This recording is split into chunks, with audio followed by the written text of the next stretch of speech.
to our discussion on how to make life much easier for everybody when treating dementia patients. Ms. Teresa Youngstrom is our featured speaker. She is a seasoned registered nurse and a dementia specialist with over 30 years of experience in the Cincinnati area. She knows how to work with dementia patients and their families.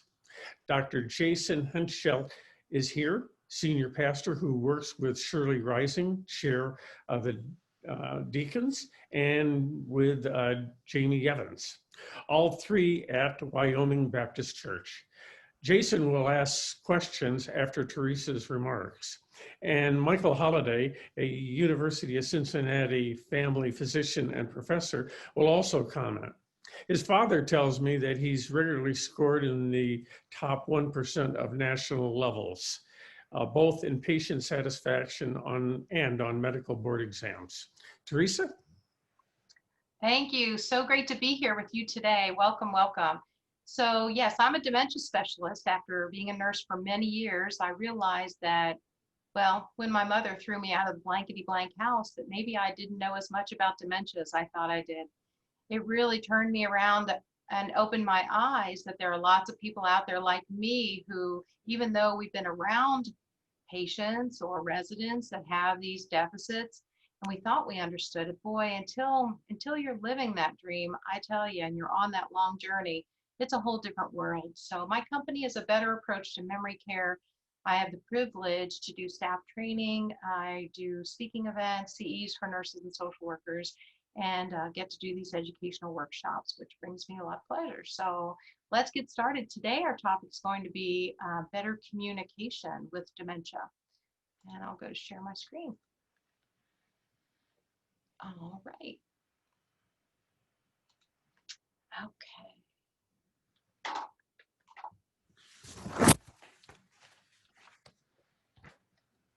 Clicker is on. Okay, so better communication with memory loss.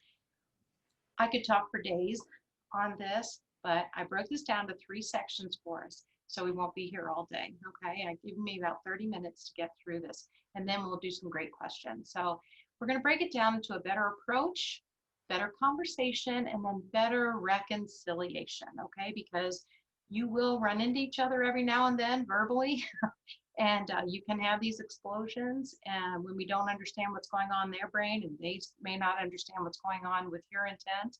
And so it's important that we know how to reconcile those situations too. So how do we go about getting their attention? Someone who has a dementia, and you need to know that there are lots of different diagnoses that give us the symptoms of dementia, more than 120 at my last count.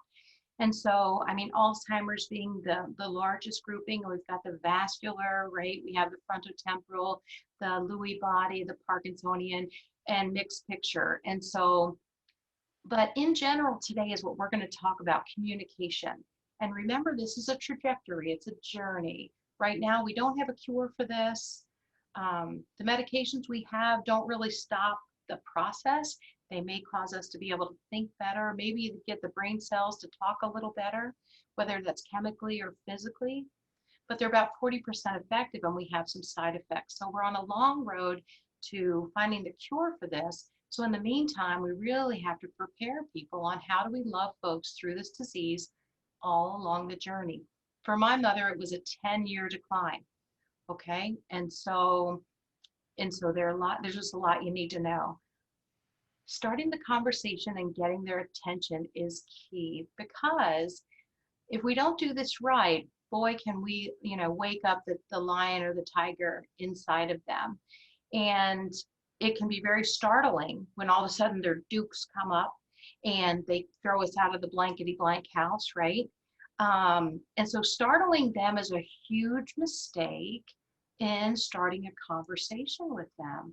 Startling comes from their limbic system in the brain, that fight, fright, or flight. For some reason, in my research, it seems that the limbic system doesn't seem to be it seems to stay very active most all through this disease. You can have a little woman in her hospital bed and you startle her and her little fists come up to defend herself. If you startle someone with brain failure, you need to back off then. You need to apologize, and you're going to have to start that over. Unfortunately, when we see someone react poorly, we frequently think, oh my goodness, look how mean they are. We better give them some medication. And that's what I want to try and change your thinking on, because Tipa Snow, who is world renowned in this area of dementia education with her positive approach to care company, she says that 70% of the behaviors that we see, guess who caused those? That's right, we're causing those. And it's not because the caregivers don't care. It's not because they don't have heart and they don't love these patients. It's just because they haven't been trained. Because I was a nice person and a peacemaker, and I found myself getting thrown out of the blankety blank house. So let's listen to a few better ways to communicate and avoid the startle factor. First thing is, you need to understand that normal aging, and I do a whole talk on normal versus not normal aging, but normal aging with our vision is that, well, we're all wearing glasses. By the time we're 50, we've had our LASIK surgery, we've got our contacts in, you've got your bifocals, or you've got your cheaters in your pocket, or you're not telling the truth. That's what I believe. But we all are needing help with our vision as we age. Peripheral vision, being able to see out to the sides, that also changes, and peripheral vision will come in tighter as we age. But with dementias, we're finding that these folks lose peripheral vision to the point of having a scuba vision. Now, if you were to put your hands up for scuba vision, you'd realize, boy, does that really cut off a lot of their world. And so their focus is right here in front of them. And I can tell you that my own mother would say, where is your dad? And she would be so upset about she couldn't see him. And she could have reached her hand out and touched him to her left side. And so it's just amazing how this pulls in really tight, especially if they're upset about something, if they're getting stimulated, agitated. And this process actually will go through scuba to a binocular, and if they live long enough, to a monocular vision, which once they have monocular vision, there's no depth perception. And boy, does it make it tough to walk. You may have seen somebody walking. They look down, they look up, they look down, they look up, they look down. They can't see where they're going and where their feet are going at the same time. And they make a lot of mistakes with the depth perception. So now you understand the vision change. Have you ever considered getting permission to touch someone? So I saw this one day. I was getting a tour in this really fancy memory care with one of the administrators. And we found a lady in the back hall who was a resident there, and she was in her own little world. She was walking along, and I'm telling you, she was light years away. You could just see her eyes were glared off. She was not with us at all. And the administrator just walked up to her and threw her arms around her. And the patient reacted like this. She stimulated her limbic system, her fight, fright, or flight. The lady thought she was being assaulted. She could have gotten hit, and that happens sometimes. And the administrator turned to me and just rolled her eyes like, she's a mess. And I thought, oh boy, okay, need to train here. Made a mental note that I need to do some training there. So it's amazing that so many people don't understand this, and we come in too quick and we startle them. You startle them, listen, you got to back out, apologize, and hope you can come back and start over. You will not get your task done. Unfortunately, in a lot of the places where I train, in rehabs and memory care and retirement communities, the staff is usually focused on, I got 10 patients, I have to get them up between 8 and 9:30, got to have them in the dining room, got to have them changed and teeth brushed. And it's just, this is what they've got on their agenda. And they come in too fast and they startle someone, the dukes come up, and there could be, curse words and who knows what all. And the caregiver will say, oh, she's going to be difficult down here. I'm going to need help in 42. Yep. Okay, so what we just did was, instead of reconciling that, we trained the patient to be on guard next time they come. I'm going to be ready sooner. And I've even had residents where I just walk to the door and knock. and the dukes come up. And so some of those folks, we train them to be defensive with their care. And it's just that these gals have not been taught. I'm not throwing stones. I know they're frequently short-staffed. I was a director of a memory care before I had my training. I would do a lot of things differently now. I had really good girls, but they frequently ran us short-staffed and we were hustling. And I can look back and see things that we could have done better. So how do we get permission to touch someone though? Because their hearing could be compromised, their vision is usually compromised, and cognition is probably compromised. So we got all these things. So there are right and wrong ways to go about this. Teepa Snow says you always should approach from the front. And of course, because of their vision. Not only do you approach from the front, but you should go ahead and give them a visual and an audible cue. Hey, Mary, Teresa the nurse, how are you? Okay, so I've given her something to hear, something to see, and I've given her another sign that the back of her brain, her muscle memory might know what this means. Because you know this means I want to shake your hand, right? They've done this all their life, back here. So if language and cognition is damaged, they usually still understand that. And here's what we train the caregiver to do is that at that point, you should wait. Now, if this is your mom, I think you come in and say, hey, I would say, Mama, it's Teresa the nurse. And sometimes she would pause and she was too tired to connect that. And I would wait and repeat it again before I touched her. But frequently she would say, I know. So the goal is to get a response from them. So you know you're on the same wavelength. They know they're in your presence, you're in their presence, they're recognizing you're there, and then it's okay. You do that too soon. If you don't take that 90 seconds, and it might be 90 seconds, you need to pause. You need to stop outside their danger zone, maybe arm's length for you and an arm's length for them. And then give them your sign, your verbal, your visual and audible, and then see if they give you a smile. Maybe they reach up a hand, they give you that little raised eyebrow, if that's their sign that they're happy to see you. Just depends on how much familiarity you have as to how much time you need to take. But if you don't respond at all and you're kind of staring off in the left field, trust me, pull up a chair or take a knee and just wait. Wait until they look over and notice you and they light up. And then you can make that connection. A lot of times we'll take their hand at that point and move alongside. But then the next step is so important. Don't go in for your agenda. Don't go in for the task. Don't start off with, oh, Mary, we got 14 things to do today. You know, it's your shower day. Got to get your clothes changed, sheets changed. Woo, we got lost. Oh, I better trim your nails too. Okay. Can you see how we made that mistake? Too much information. Sounds overwhelming. My dukes might come up to protect myself. You're scaring me now. What you want to do is make a positive connection with them, whether it's a compliment you give them. If you know a lot about them and you know that picture of their grandbaby is the most important thing in their life, you can comment on that. Or maybe it's that necklace that their husband gave them a long time ago that she wears every time you see her. All right, maybe we compliment that. But do something to connect with them in a positive way before you go for your task, okay? I usually tell caregivers at that point, don't show your agenda. Don't show your agenda. It's about the relationship that you have with them. The relationship is what is key. Whether we get all the things done on the list is second. I mean, yeah, we have to make sure they're changed and they're fed and they're safe and try and get their medicines in, but it's about the relationship. And if we blow that and we get them to a point of being afraid for us to come in or resenting when we come in because we're always doing something to them, you know what, none of it's going to be any good. The care is just not going to be great.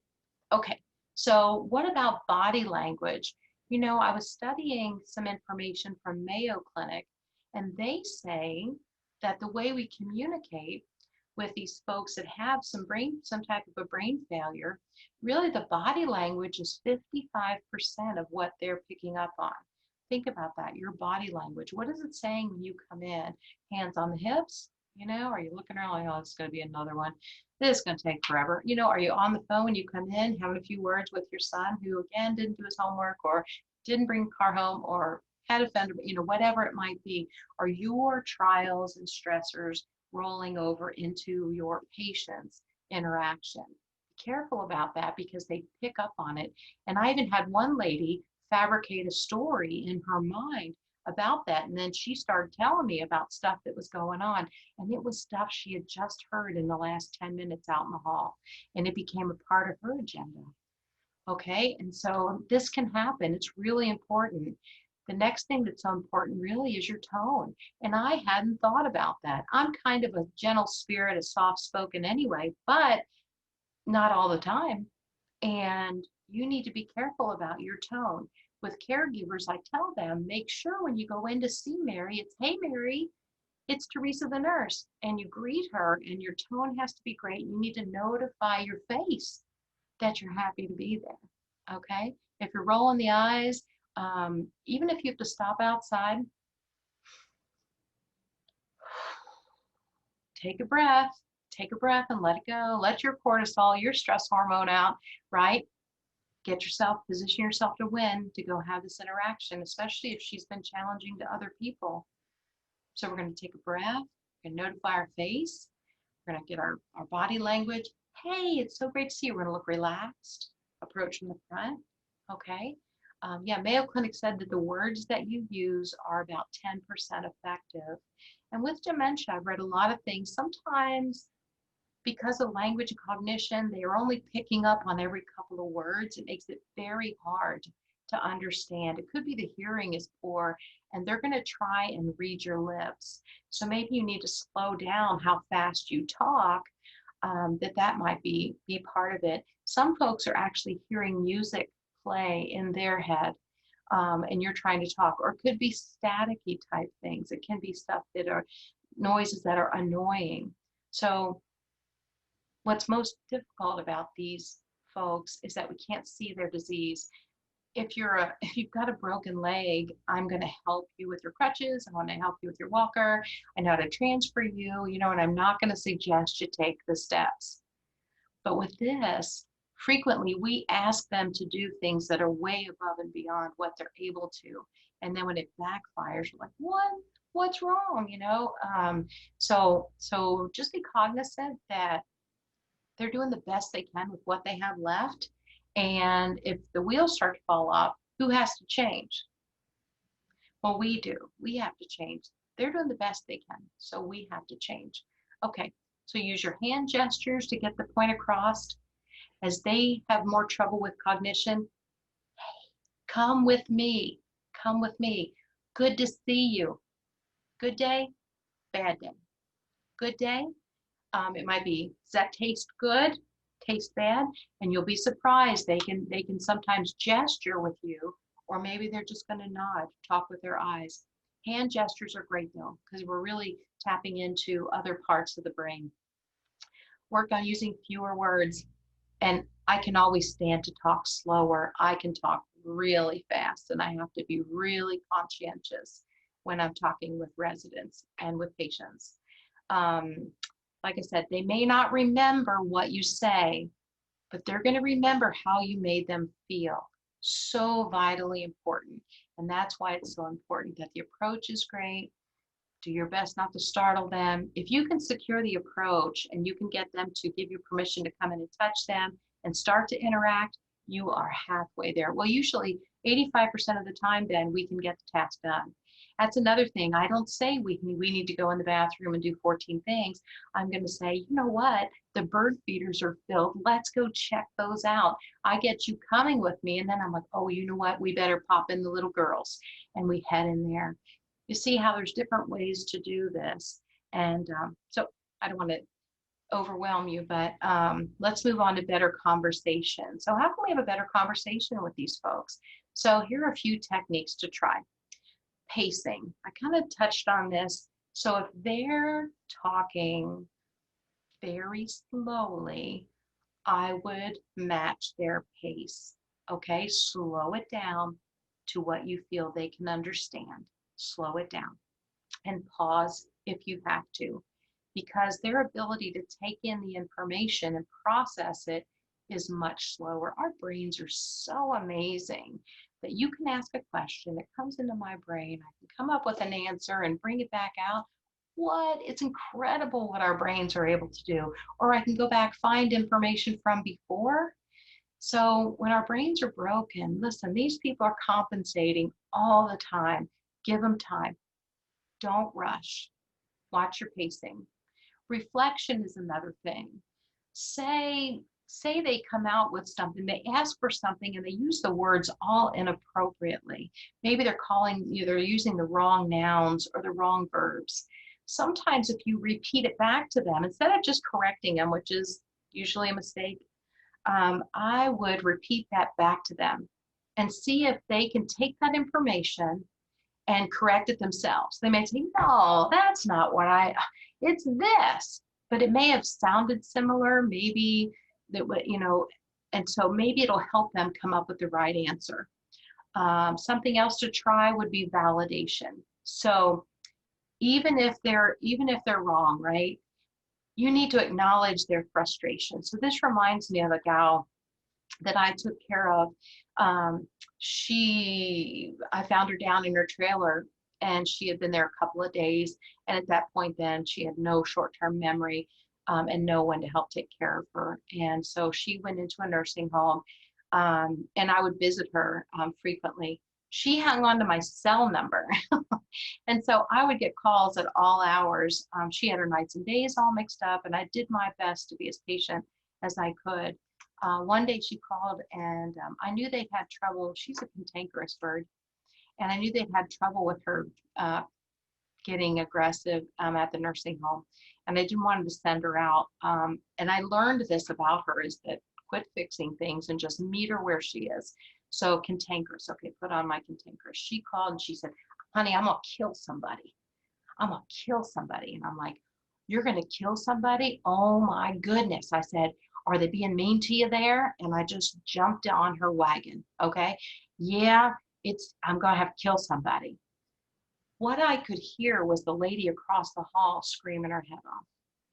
I knew about the situation. There was a lady across the hall who had no longer could use her hands. And so when she needed help, she just hollered. It took maybe half an hour for him to take care of her.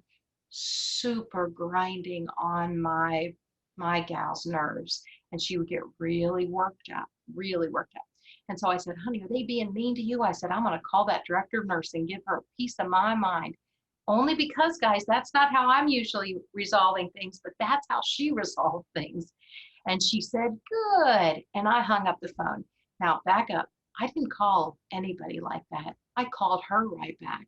And I said, oh, honey, she was glad to hear from us. She said things are going to change around that place and it's going to be better. And she goes, well, finally, good. Okay, so she was way up here in her agitation. I brought her down here. But guess what? I can't leave her here because she's going to fly back up there again. The screaming hadn't stopped, not yet. And so, but I had to lead her away to a happier place. All right. So when you meet someone who's frustrated, don't come in finger wagging and correcting them, telling them, now they do the best they can there. You settle yourself down. Okay. Because those are fighting words. Those are fighting words. Their brains are broken. They're upset about something, or it might be, I cannot believe they are taking my license away. Don't jump on the wagon and say, Mom, you're not safe anymore. Have you seen all the dents on the car? Okay, time out. Wrong answer. Back up. Oh, I know that's so miserable. You know, it happens to all of us eventually, I guess, if we live long enough. But you know what? We're going to make sure you get to go everywhere you want to go. So with my gal, I said, tell me about your bird feeder. How many birds are on that bird feeder? And I heard her piddle patter herself over there in her wheelchair. And she said, oh, honey, I've got a red-headed woodpecker on oh my goodness. I said, you always get the big birds. I never get those big birds. And I let her feel like she had something better than I had because there weren't many things that she had in general, but she needed something to feel good about herself before I let her off the phone, okay? And I watched her whole demeanor change, reminded her how much I cared about her and that I would be over to see her in not too long. And then I hung up the phone and called the front desk, hey gals, that gal down there in 43 screaming her head off, if anybody could go down there and check her. Oh, they said, thanks so much. Okay, certainly more productive than finger wagging, correcting, coming in, hollering, threatening. I could tell you lots of stories about that and how they have gone very, very wrong. So even if they're wrong, acknowledge their frustration or their anger, okay, with acceptance. Meet them where they are, either or. So there's a time in this trajectory of decision making where you can make your own decisions, but as you slide down, well, I can't say, what do you want to wear today? Too big of a question. You cannot put the pieces together. What do you want to eat for lunch? And what I learned is that if I will give you an either or, if I will say blue dress, pink dress, that there's a time where they can make that decision. Ham or turkey sandwich, they can pick from the two. Either or will allow them to feel like they have a lot of control still, okay? And that's something we want to try and empower them with. It'll eventually get to the point where they can't even make that decision, and you'll say, I pick out the blue dress because it matches your eyes so greatly, okay? But for a while, you might try either or. They feel real good about themselves then. Are we going to we're going to church at 9 o'clock or 11 o'clock? There are lots of things that we can apply that to. Sometimes I don't understand what you're asking me, and I think I might, but I can tell you for sure that I'm going, oh, I know what you want, and I just go do it frequently. They're going to be upset about that because I feel I'm being bossy, I'm taking control, I'm treating them like a child, like they can't make any choices. And maybe I'm wrong completely. So I've learned that if I say, oh, you want something to drink or something else, and I leave that door open, that it might be something else, the response is usually better. I've learned that when I say, oh, you want your iced tea, and they might say no, and it might have been the iced tea, but for some reason they react because I'm just bossing or taking too much control. And it depends on what type of dementia they're dealing with, but I've seen that a lot. So better just to give them as much control as they can manage. Did you want the iced tea or something else? And leave the door open that you might be wrong. Substitution, a lot of times we've got things on the table they shouldn't be playing with, and maybe next thing you know, they pick up a pen and we're chewing on that pen or something. Some of them have an oral fixation. My mother did. Her hands were in her mouth a lot. There were no teeth in there, and so she would love to chew on her hand. And what we learned is that she was safe with a lollipop, but you couldn't say, do you want a lollipop? Because the yes, no answer that we're going to talk about usually results in no. And that my aides would say, gosh, we tried to give her that lollipop to get her hand out of her mouth, but she just says no. And I said, oh, you need to try this. So you just walk in with the lollipop and put it up to her hand and say, here, try this. And it's like magic. Took her hand out of her mouth, took that lollipop and put that right in. It was like magic. So try this. Seems to be a way to get things done without you sounding bossy or in control. But yeah, mark this down in great big letters. Avoid the yes, no questions. Folks that have brain failures recognize that when I'm having trouble with my cognition, no means you might leave me the heck alone, and yes means you're going to make me do something. So they frequently are going to go to no. Whether it could be initially, if you want to shower, no. So do either or, shower or bath, and let them pick, and both answers are great. But it might be, do you want a homemade chocolate chip cookie? No. And I've had folks that I had to train in retirement homes where the aides might say, are you getting lunch today? And the resident might say no, and they just mark refuse and move on. So we have to be careful of those issues. The patient may look, like I said, it's hard to see this disease. It doesn't look like a broken leg. It's hard to see when it's inside their head.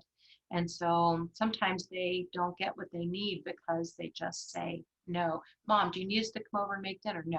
Do you need us to come over and no? Okay, well, we're asking the wrong questions. When you're not sure at all what they want, you might just take it out by saying, tell me more about that.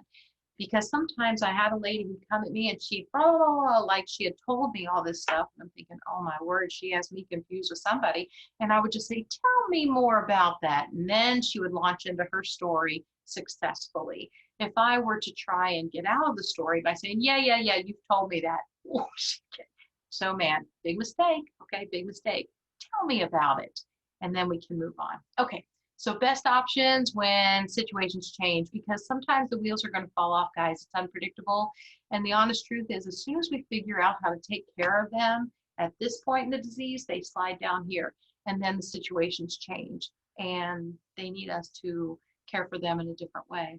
Something else that I haven't even mentioned is that some of these folks, as the disease progresses, they develop something called anosognosia, and they don't see the deficit. So you really have to change your care plan. You can usually tell the difference, but that ability to see my disease might change from morning until evening, actually. So in the morning, I might have more cognizance that, honey, I'm losing it. Honey, I'm forgetting things. I might be a little more sad about that. I might be a little more clingy. But as the night wears on and I get a little more tired, it's as the disease progresses. Many of these folks, at least 50%, develop anosognosia, and they don't know that they have any deficit at all. And I had the situation with my mom, so it's very familiar. Caregivers would call and say, we can't get her changed, and she needs to be changed. And she's sitting in her wheelchair, but every time we go in and say, hey, can we take you to the bathroom? She says, excuse me, I do that myself. And I'm telling you, she believed that with her whole heart and soul. And so we had to change the care plan. Once I learned about anosognosia, completely changed the care plan for my mom. Not true of everybody, but at least 50% of these folks I found when I'm teaching. So I'd have to say, you know what, I need your help. I need a Band-Aid. I got these new shoes, they're killing me. I need a Band-Aid, and I think they're in your bathroom. Sometimes she would say, when in the world, not always that, are you going to grow up? And other times she would just come willingly. But if she would give me a little flack about it, I'd say, I don't know, Mama, you've always been smarter than me. You take the humble approach with these folks, trust me, huge advantage over trying to dominate over them.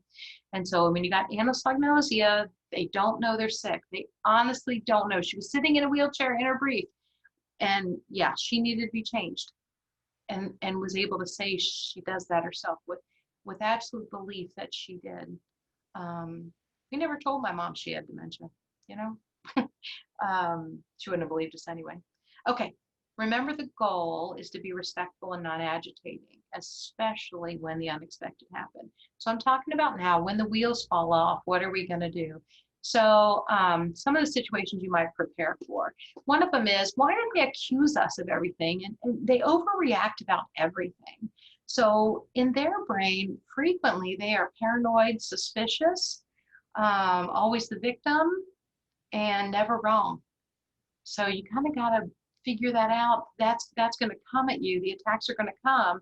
And the best thing for you to do is accept and agree, right? And say you're sorry, and not ask lots of questions, and go with their flow, okay? And try and reconcile as soon as you can. Apologize. I'm so sorry. I shouldn't have said that. I didn't mean to upset you. I didn't mean to make you feel like a child.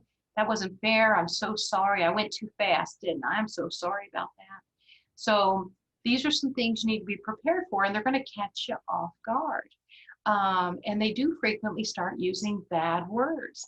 And what I learned about this was that when my language and cognition gets damaged, I will, and if I get agitated, I'll flip to the right side of my brain and use what I call the emergency words. Those words that come out really quick, and they're frequently ugly words, curse words. My mother had her standard. But what I realized through study is that these usually, when they react this way, there's usually pain, fear, or anxiety driving that negative reaction. So when you hear the emergency words, you have to learn to not be the judge and be the detective. For example, one night, I was there at dinner time with Mom. She was really good. She had a really good night. The next team came in to put her to bed. I got a note in the morning saying the wheels fell off. She became very irate, took 3 people to put her to bed. They almost called me to medicate her. And I'm like, what in the world? I was there the next morning. And this is at my house, guys. Care's not perfect anywhere. I had great caregivers, but it's not perfect. And what we learned that day was that when the emergency words were coming out, they had hit her arm going through the doorway on the way back to her bedroom. She sometimes had what's called left arm neglect. and that arm would hang outside of the wheelchair. Okay. In that old house, you're pushing her in that wheelchair down the hall. Yeah, you're going to catch her elbow. And so what I found when I started her bath was that her nightgown was stuck to her elbow because she had a big old skin tear under there. So nobody meant to do that, but they interpreted her reaction as a bad behavior, or just being, became irate and mean and aggressive when she had every right to be upset. Her elbow was, I'm sure, killing her. But when language and cognition is damaged, she doesn't have the words to say, you just ripped my elbow off. All right. So when you see those words come out, when you see them using inappropriate words or get upset, be a detective, give them a head to toe and see if you can figure out what's going on.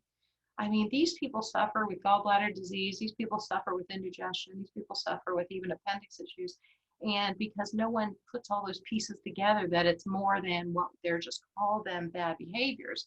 I kind of hate that word, bad behaviors.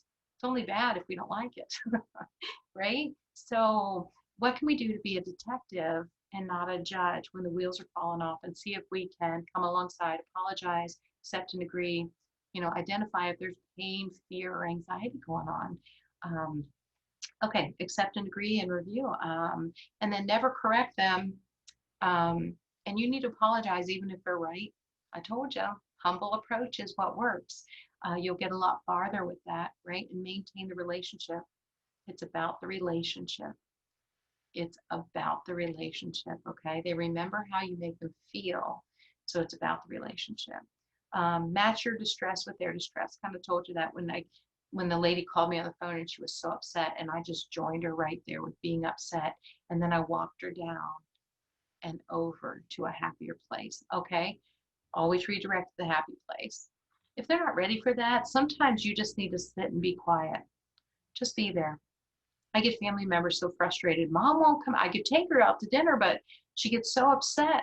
Well, it's very fearful for them to keep doing some of these activities when things don't all make sense. And it's hard for them to understand what she's seeing, what she's hearing. She could have double vision. We don't know. She could be hearing all kinds of things in her mind.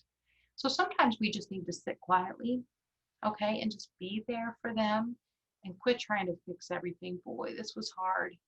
That lady, I would visit this gal in the nursing home. She was a hoarder anyway. And so in the nursing home, she had saved every menu they'd ever brought, off every tray that had ever been brought to her room. And I'm just telling you, when she's in the bathroom, it was all I could do not to just get that stack and spin that stack out a little bit, right? But it really wasn't my job. It wasn't my job at the time. My job was there about relationship with her, right? There were housekeepers that could deal with that. That wasn't my job. And it wasn't my job to straighten up her room or get rid of the dead plants or anything. My job was to work on relationship with her, okay? So don't try and go in there and fix everything. And if you don't know what else to say, just say, I'm so sorry, this is so hard. Okay, that's just a really fair answer, and hopefully they can still have the cognition to understand that they may or may not. But your loved one can be like a child, that they see their self-worth in your face.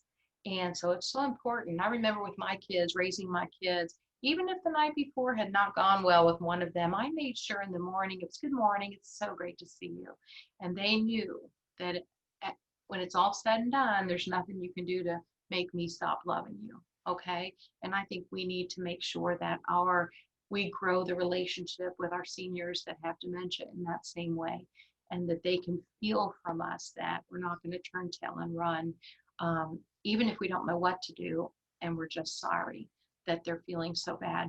The priority is that make sure you notify your face. Like I said, body language, tone, this is talking to them more than your words are talking to them.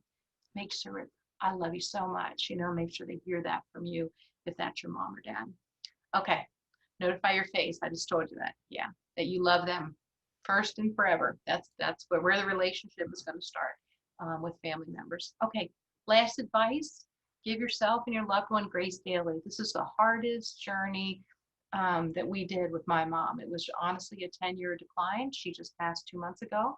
And that's my sweet mama when she used to sit in front of her dresser with her electric kitty cat. And we had a lot of good memories sitting in that spot. I had a a chair glider that was next to her in front of her. And we had a lot of conversations there.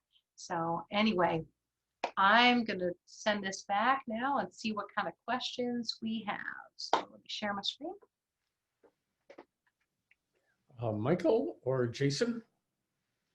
Yeah, I was going to ask, just from the perspective of being a primary care doctor, how can loved ones partner with the primary care doctor during a visit, such as an annual wellness visit, where there's a little bit more time to talk about kind of function issues and how things are going? What are some good strategies if a loved one's concerned? Great question, because a lot is going to depend on where the patient is in their cognition and what the relationship is with the loved one. Is it the loved one that flies into town 4 times a year to take them to the eye doctor or to the family doctor? Or is it the loved one that, lives next door and is always there? So part of it is the relationship. Normally what I tell folks is that it may be difficult to talk about all the challenges you're having with mom in front of the doctor without her getting so irate with you that you could damage that relationship. So I usually have them write down the big issues on a piece of paper with a note at the bottom saying, we can speak privately afterwards. Please don't do anything to pit me against my loved one, or I can talk to you outside, something like that. And then I have them hand that to the receptionist once we're getting, checked in. And hopefully, and I just say, please have the doctor read this before he comes in, because I don't want to do anything I want to position the doctor to win too, to really have a good view of what's going on. We know that my ability to be cordial is going to turn on and light up when I'm in the presence of the doctor. These folks all of a sudden act like they're not even sick. It's just amazing how they can light up a lot of their brain, and I'm fine. Everything's fine. Oh, that's silly. I'm not doing that. I'm fine. So yeah, it may even be, if the doctor is willing, having enough time in the visit is part of it. So it sounds like your visits are long enough. That's fabulous. The other thing is, if the doctor's willing to, after hours, then to follow up, because they didn't get all those questions answered, and it would have been damaging to the relationship for the daughter to give those answers. I don't think daughters realize what the wedge they can put in the relationship, the distrust that can all of a sudden be there, because I don't understand. I don't do those things. And why are you saying I do those things? Right? Because I don't see myself like that. So excellent question. Yeah, excellent question. I think where that visit can be helpful, it's called an annual wellness visit, and it's a Medicare covered benefit, and it's a time that maybe patients in general and their loved ones may want to try to make room for that time, and try to address some of these issues. Absolutely right. And when anyone comes to me with worries about having dementia, because they're seeing the A, B, and C, and those aren't right, the first thing I do is send them to you, because there are things that are treatable. And so I want to rule out the basics. Yeah, they could have a brain tumor too, but it could just be their thyroid's dying, or, a B vitamin deficit. Maybe they've got a urinary tract infection, although a true dementia comes on slowly, and what we see with urinary tract infection comes on quickly. But, and so there's a difference, but boy, I want them to see you first. And then if you agree, we've ruled out the things that are treatable. And I always send them to get their hearing checked too, hearing and vision. I had a pastor at church actually came to me very frightened that he could no longer hang on to information from the staff meetings. And so same thing, sent him to the doctor and to the vision. And they found out he needed hearing aids right away, and he's back. So, and I had another guy who was completely in left field, and his thyroid had died. So there's a chance it could be one of those treatable things. And boy, I want to give him the benefit of the doubt. So definitely I'm an advocate for seeing the family doctor. But there'll come a time where they're too afraid to go. And that's why I tell them, let's do this sooner than later, because there'll come a time. I know that time came with my mom, and we did have to hire then a visiting physician company to come. She wasn't ready for a hospice yet. So a visiting physician came to the house every month to during that interim where she was too afraid to leave the house. Okay. Thanks. Jason? Teresa, thank you so much for everything you've already told us. I found, just some of the simplest stuff fascinating, between avoiding the yes and no questions and instead either or. That just sounds simple, and yet I think we can already see how helpful even just going in that little changing of our vocabulary, how it can be to producing, just a much better situation. One question I did want to ask, and is, we talked, and I love the fact that you talked about it's all about the relationship. That's of course that, we'll talk about in a whole lot of areas. It's all about the relationship. With my dad had a brain tumor that significantly impaired his cognition and his function. And our relationship with him changed. And so when you say it's all about the relationship, could you speak a little bit more about how you've seen those relationships have to change because of the way things are? So when we're talking about, we need to maintain this relationship and really think about that, what kind of relationship are we talking about? It's most likely not going to be the same thing, I would imagine. So what should we expect and what should we pursue on that end? It's a broad question, because is it the relationship with the person who's in there doing the care every day? Is it the relationship? Because I have some family members who want to be the caregiver. Some of you are wired to do that. Some of you are not wired to do that. I can change my mom's diaper. Some of you would be very uncomfortable doing that work, right? So there are times when I've got family members trying to make themselves be the caregiver, and it's not going well because they're not wired to do that kind of care. And I need to be able to say to them, you know what, you're a good manager, and you'll be great managing the care. You'd be great hiring in the caregivers, interviewing, background checking, and setting up the schedule, buying the supplies, making sure we're getting the doctor visits, and maybe we even do therapy if we can do that for a while. Let's keep them as able as we can, as long as we can. But you helping her take a bath is backfiring big time because your relationship wasn't there. So we can't make a relationship what it never was. But the goal is to try and maintain. Another thing that I've seen is sometimes I had a family who the daughter had been in there trying to help mom for a year, and she was getting worse and worse, and no one would acknowledge. And the son was kind of, so she kind of got labeled the bad cop, and the son was the good cop, because what did he do? He came in and took her out to dinner. He bought the groceries. He did the happy stuff. And so when they wanted to counsel with me, and I don't usually counsel with the patient there, I want all of the good, bad, and the ugly, and we can't talk about that in front of the patient. And so, they had just reconciled that I'll be the good cop and you be the bad cop. But at that point, the mother would no longer be in the presence of the daughter, and the son was actually having to take mom out, and the daughter would come in, clean the house, stock the refrigerator, do all the necessities in the home, prepare meals, and do laundry, and then she'd zip, and then he would bring mom back.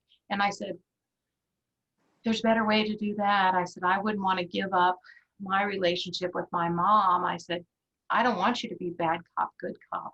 I would much rather blame. Well, first of all, first they needed to come to grips with, she's got a problem and she's not safe in her home anymore. And we were working towards getting her into a safer place. I mean, their mom, when I answered the door, because they said she's gotten really mean, and I don't know if she's going to talk to you.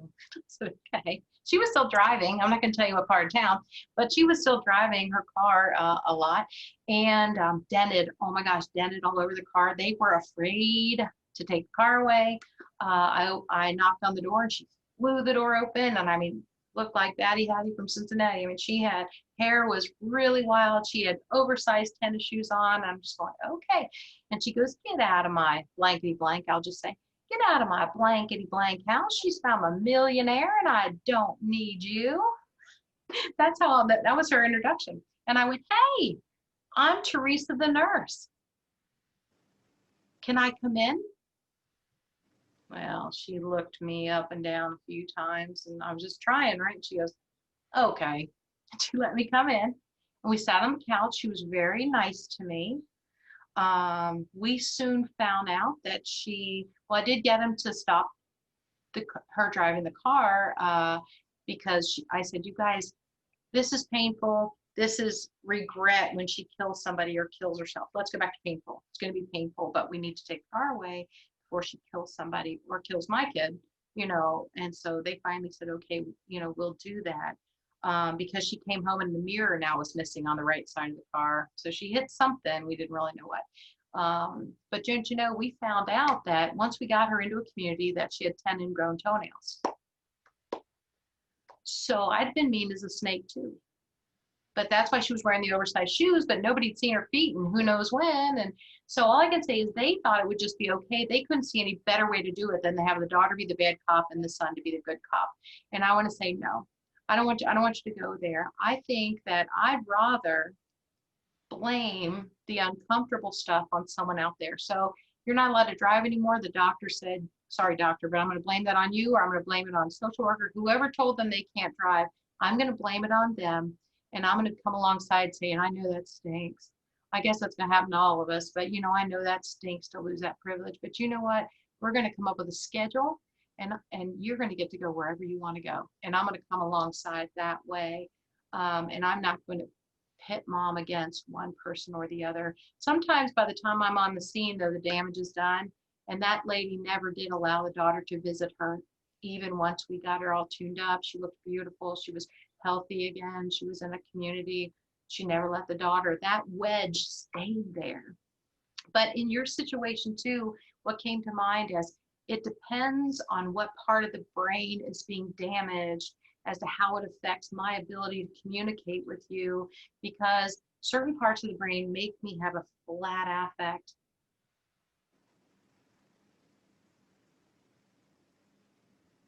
And I can't react at all to you.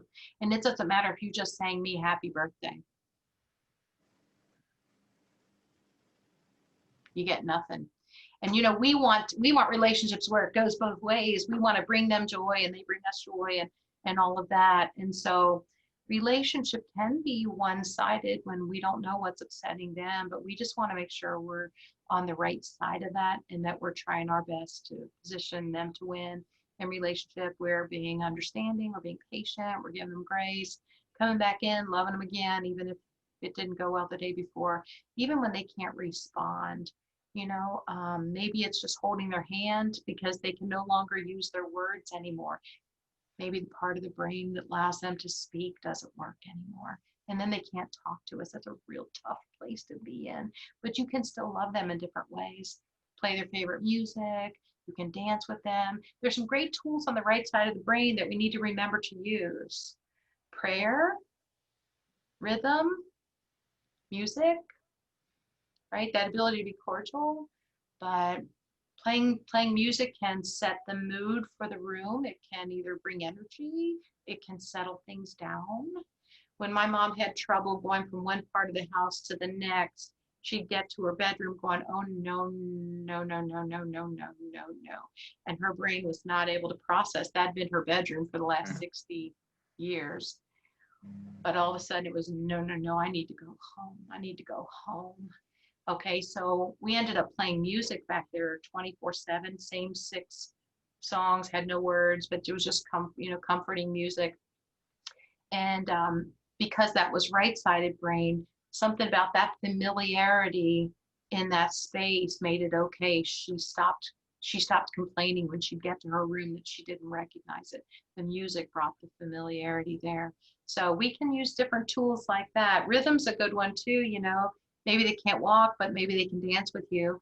People who know the hymns, the old hymns, I'm telling you, they may have not spoken a word in a year, but you start singing Amazing Grace and who knows what's going to come out of their mouth.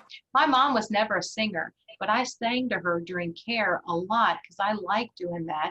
And she would mouth the words. And it was so great. She never sang out loud in our life, but she would sing out loud with me. And it was just because that's a right side brain thing. And so we just try and capitalize on all these possibilities, all these tools that are there. Everyone's different. Not all the tools work. You have to try some things on and see what works in your situation, because your disease might be a mixed picture. Your disease might be in a different place. They might have other comorbidities that also complicate the whole thing. So we try things, and it's trial and error, but then it's good to make a list of the things that work so you can share that with all the other family members and caregivers. These are the things that work. Don't use these. These are the things that work. And so some of it is trial and error. My understanding is that this book, Dementia Reimagined, is really a good one. I know Jason and Mike have examined it, and they thought it was quite valuable. One of the things that Dr. Tia Powell, who's a psychiatrist at Absolutely. Albert Einstein, says is that the music part of the brain just doesn't seem to deteriorate. And if you can get things, I was just looking at YouTube, if they're into soft rock for the 60s, 70s, and 80s, costs almost nothing. And they have a great time. Just trying to give them some satisfaction and good times seems to make a lot of sense. Yeah. Another thing is that my understanding is that sadly, caregivers often pass away up to 70% of the time before the patient. So caregivers, there's a way to stop that, and that is you're suggesting, have the family come in, and they need to participate. And people like you need to talk on a one-to-one basis with members of the family by phone. People need to get a hold of you and help these folks out. Often, my understanding is that families break up. And there's often one person who looks compassionate and they're out of there. And then people just drift off as time goes on. So we can tackle a lot of these problems, but it's not going to happen automatically. It's not always intuitive. And we're going to need help. And people must ask for that help. Yeah, you're absolutely right. Tia Powell's a wonderful resource. She will take you back through the history of this disease and how we did it wrong so many years. And it's just recently in the last 20, 25 years that we've really started focusing, and really I think more money and research is going into that, and we're seeing some improvements, but we haven't found a cure yet, but boy, we're working on it. Yeah, 1 in 5 families stay together after living through the journey of carrying one of their parents through this journey. And you're absolutely right that the primary caregiver really is at a disadvantage, because the filters, my filters to be kind of come out for that person closest to me. And I can be the most hateful with my emergency words and all to that person, sadly. And I've even seen this where, someone is ripping the head off of their primary person in their life, the spouse, and a caregiver walked in and they go, well, hello. And someone said, see, she knows what she's doing. She's mean as a snake. And I went, time out. She's just using what she has left. Okay. So we have to protect this person who's trying to give it all, because they will give it all and they will die first majority of the time. So I always tell families at some point on the journey, you either need to bring help into your home, or we're going to have to find the next place for mom to go where you can continue to be the daughter, or you can continue to be the spouse, but that you don't have to do all the heavy lifting type care, because not everybody can do that. And the stress, what we see is that spouses or that do that type of work, they stop eating right, they stop exercising, they stop socializing, they pull in from their church activities, they may not be able to work anymore, they go into financial stress, and usually they get sick and they die first. So and sadly, the task is turned over to women is more than it is men. And we need everybody involved. Oh yeah. And what's nice is with this Zoom, I can do family consults, and we have brought family members from all over the United States and have a family meeting. And what's interesting, I found, is if there's a third party there, people tend to be cordial and hold their tongues, and we get some productive time, and everybody gets their moment to talk. and then we make some good decisions. So that's another, I'm trying to make lemonade out of the lemons of being on Zoom all the time. And that's one thing that doing consults for families all over the United States has been a huge, it's been a blessing. But bringing them joy in the moment, that's the part. We have to bring them joy in the moment. That's my motto. These people have brain failure. It's a very scary place to be. And so if we can find ways, even if they're little ways, to bring them joy in the moment, we're on the right track. Jason? Yeah, so I was just going to ask Teresa. Bill brought up Tia Powell's book and as a resource for us to go further. And I was just curious if you had maybe a couple more resources like that. And then also just how you just spoke of yourself in your own work as a resource for us. And if you could tell us a little bit more about what that entails and even just give us some direction to contact you and your work so that we can, continue this conversation. And even those of us who are in these caregiving for loved ones who have dementia, that we could possibly seek out this help when need be. Yeah, so another book that I like a lot is Creating Moments of Joy. And it's situational to things when they're doing this. It's a story about what they did with that particular individual.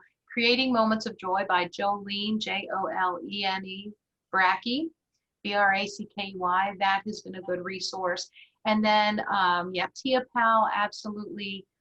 She's brilliant. And then 30 it seems to be very, very famous on Google. Famous book, 36-Hour Day. And then anything by Teepa Snow, Teepasnow. She has a website, and she has tons and tons and tons and tons and tons of YouTube videos. Teepa is older than me. She's probably 10 years further along the journey than I am, and her company's Positive Approach to Care, and she trains lots and lots of people. I'm actually a certified trainer under her organization too, but able to have my own company and use her techniques, which is really cool. So yeah, what I'm doing now, and it seems to morph around, but I'm providing workshops, support groups, CEs for nurses and social workers, family consultation. I'm going to the home. I'll be in another home tomorrow, or we can do it on Zoom, whatever works best for your family. Yeah, and then because the family consultations have just been so important, and staff training. And I say staff training, I'm going to insurance companies doing staff training. I was with a banker today because they too sit across from couples and occasionally the wheels fall off.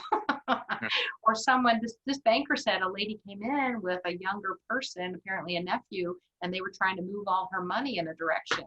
And he was like, I didn't feel comfortable at all. And he could tell that she didn't have it all together. And so we're all facing this. It can happen. You can be in line in the grocery store and you'll notice they're just not.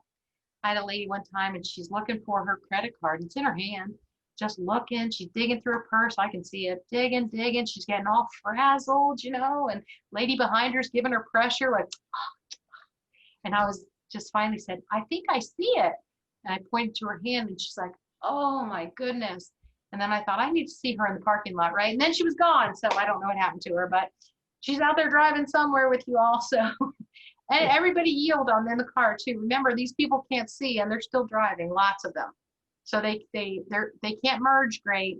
So yield. Everybody should yield and give them plenty of room. On that watchful note, we're getting right here on our time. And I really want to thank Teresa, Michael, and Jason. This is, I think, going to be really helpful to a lot of people. Remember, Teresa will give the information to people so they can get a hold of her and they can get help from her.